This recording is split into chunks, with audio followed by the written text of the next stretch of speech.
For over 2 years, the Donetsk region in eastern Ukraine has been locked in a brutal stalemate.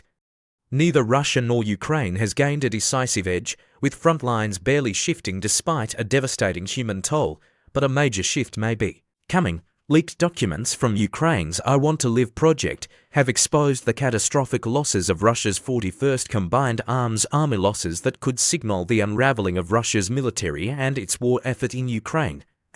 We're talking about 8,625 troops confirmed killed, 10,491 missing in action, and 7,846 deserters as of June 1, 2025. Nearly 27,000 soldiers lost from one unit, more than the entire military of many nations.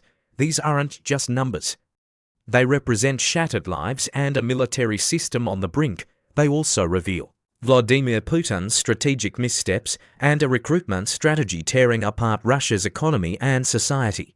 In this video, we'll dive into these losses, the critical role of Pokrovsk, Russia's desperate measures to fill its ranks, and how Ukraine's psychological warfare is exploiting Russia's weaknesses. Grab a seat. This is a story of military collapse and a war reshaping geopolitics. The 41st Army's devastating losses. The leaked documents paint a grim picture for Russia's 41st Combined Arms Army, the hardest-hit unit.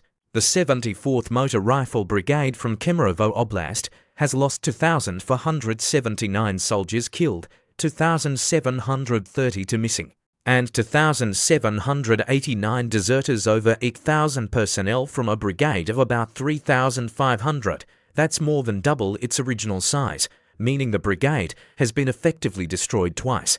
Russia has likely cycled through multiple waves of replacements to keep it operational. But this is a logistical nightmare requiring recruits, training, and equipment that Russia struggles to provide. The 41st Army's total loss is nearly 27,000. Signal a complete breakdown. When an army loses more soldiers to death, desertion, and disappearance than it can replace, it ceases to function effectively.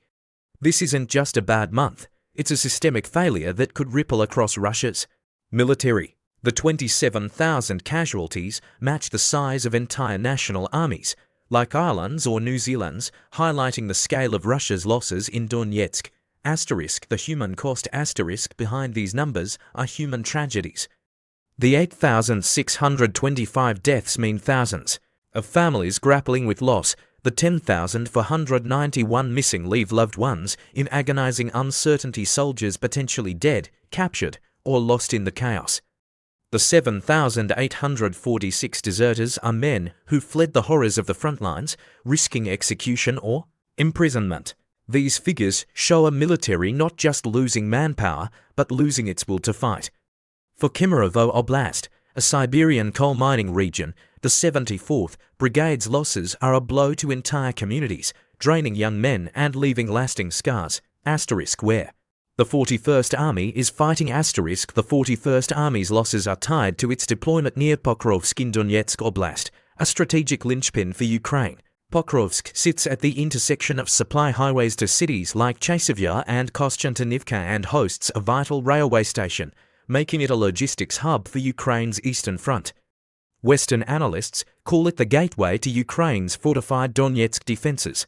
If Russia captures it, they could advance toward Dnipro and Zapl or Izhzhia, potentially collapsing Ukraine's eastern line. Ukrainian expert Mikhailo Zhirokov warns that losing Pokrovsk could crumble the front, while a BBC analysis suggests it would mean losing most of Donetsk. Russia has made Pokrovsk a strategic obsession, focusing nearly half its offensive operations here.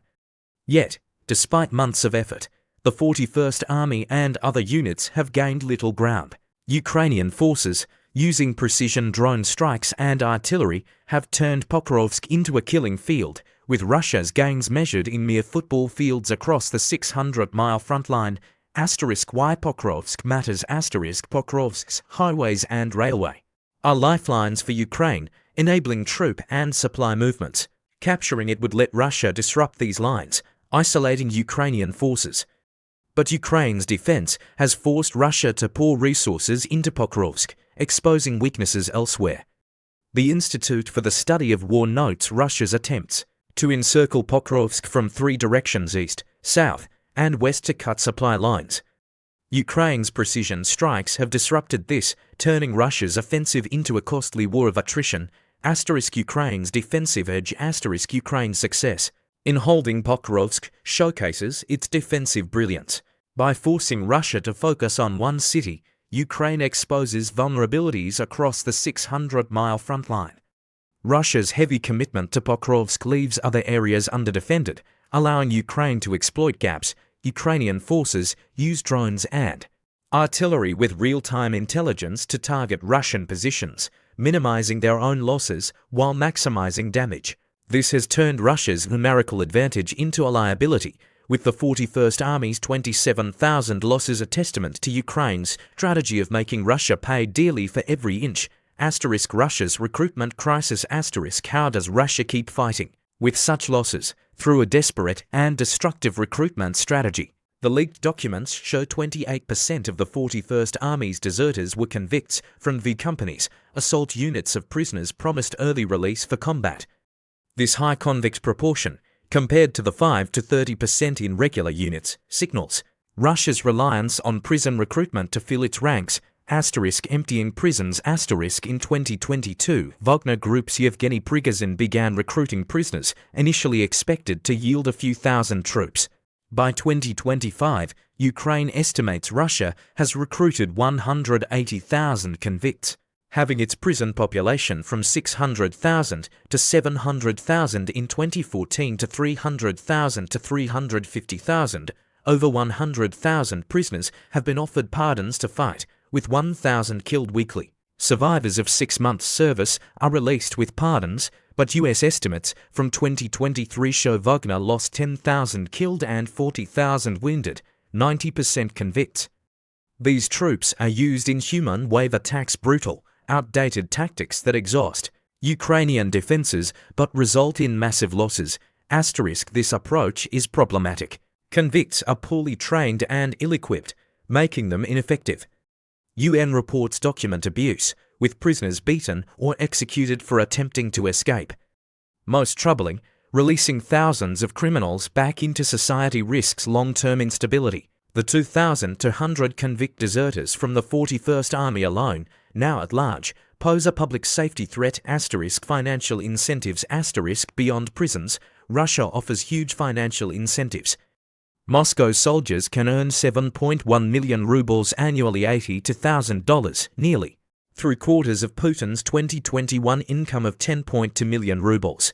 In poorer regions, 200,000 ruble monthly payments. 2024 figures are 2.4 times the average salary, with a 1.9 million ruble signing bonus 22 times the minimum wage. Yet, 51 regions increasing bonuses signal a severe manpower shortage. This creates 3 crises. Economic strain. Russia's 40% military budget starves civilian sectors like healthcare and education. The military-industrial complex, overworked without resources, cuts corners, while inflation and underemployment hit civilians. Per economist Sergei Guriev. Demographic crisis. With 2% unemployment, the military and civilian sectors compete for a shrinking workforce.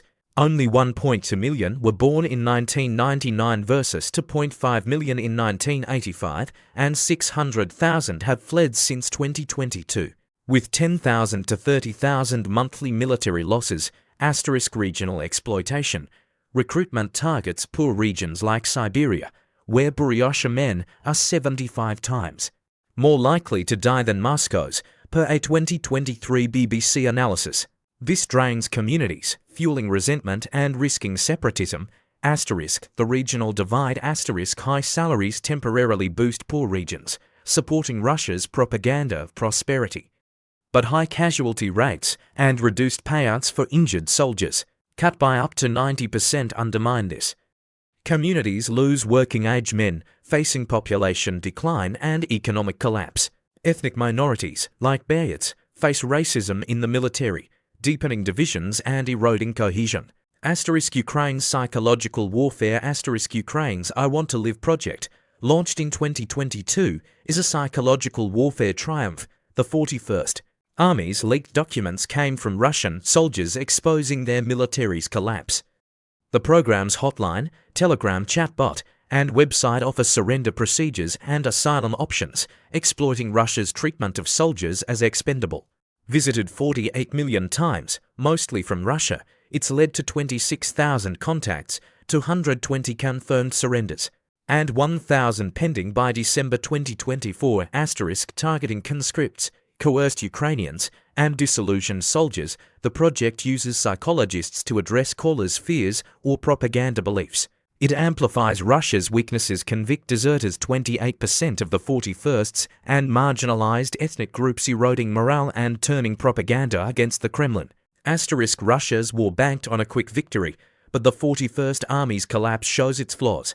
Pokrovsk's defense has cost Russia dearly, while convict recruitment and regional targeting destabilize its society and economy. Ukraine's defensive and psychological strategies are turning Russia's strengths into liabilities. If Pokrovsk holds, it could be the turning point where Russia's ambitions unravel. Can Ukraine sustain this pressure, or will Russia regroup?